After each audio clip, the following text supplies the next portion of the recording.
one of the owners of this building that is soon to be renovated with a new facade, a new lobby, and a very modest 17-story apartment building behind it. The building went dark a month ago when Regal Theater closed, and it was important for us, I think, to demonstrate that we are optimistic about the future for downtown, and we wanted a conspicuous display of this positive transition. And so instead of having this simply boarded up, we got in touch with the Downtown Berkeley Association, John Kaner, and asked him what he thought would be a good use of this storefront when it's empty until we get the permits to build our new building. And he suggested getting Doran Dada to do a mural, and that's what he did. This is my fourth mural in this style, which I call Egyptian Wonderland. I finished a mural 2 months ago in South Berkeley, and I worked together with City Council member Ben Bartlett on that one. And at the opening, Kate Harrison, who's a City Council member from Downtown Berkeley, she was there, we met, and she immediately said, you know, come to my district. I put him in touch with the Downtown Business Association, and they reached out to Panoramic Interests, and this was born through that. So we're beautifying the downtown. We have a lot of spaces that need this kind of treatment. I'm very interested in us promoting the walkability of downtown. People don't like to walk in blank spaces. Also, this is lit up at night, so it creates a beautiful array for people coming out to go to restaurants, go to the live theater, go to other events here, and it just adds to the visual excitement. So I'm excited today to see this unveiled. It's going to be up for probably about a year. It's really an addition of beauty to our downtown. It's what we need to continue thinking about is the pedestrian and bike experience here, and how people view our downtown is so dependent on it being beautiful. It's not just about being efficient. So this is a pure example of adding beauty to an urban space. My office is very happy to have co-sponsored this with the Downtown Berkeley Association. We have 2 representatives from them here today, and with Panoramic Interests itself. So with that, I'm going to hand it over to Patrick to say a little bit about the building, and then we'll hear from the artist Doran. Yes, thank you very much, Kate.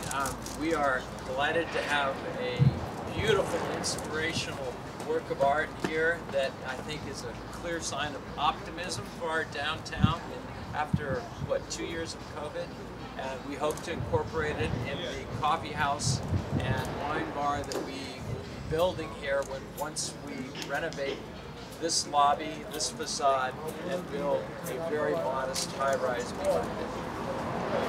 That's great. Well, thank you for letting us use your hall. We are particularly paying to have it. Thank you so much, Patrick. Doran, do you want to talk a little bit about the artwork? Yeah. Well, it's an honor to be here because as a child I came to this movie theater, and I even brought my own children to this movie theater. So a couple generations of coming here. So when I heard that they were looking for an artist to do something here, I immediately jumped at it because I just wanted to, represent a place that meant a lot to me as well. And then Goddess Isis, she popped in the picture, and she was like, I want to bless this building and protect it. And so I went with her, and I designed this sort of Art Deco scenery with her and some royal snakes in it. And so, yeah, she's sort of protecting and blessing the space, and the merging of Art Deco elements together with Egyptian hieroglyphs. It's a perfect combination, so it's just like a match made. Wonderful. Thank you. Thank you. Good job. And with that, I think we are complete. I want to thank Sarah for the lovely flowers, and thank all of you for coming. I look forward to more of this happening throughout the downtown. Yeah, thank you, Kate. Yeah, thank you, Doran. So good. Thank you, Kate.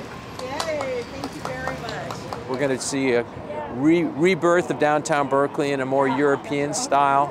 that will be exciting and I think fun for the residents of the city. I love dark backgrounds. The black is great, and the contrasting of the colors really lights up, puts some color into the city. The Egyptians, you know, they did use bright colors, and I feel like I'm just sort of a continuation of a history of, you know, Egyptian art. You know, now, you know, there's not an end to it to me. You know, there's a break.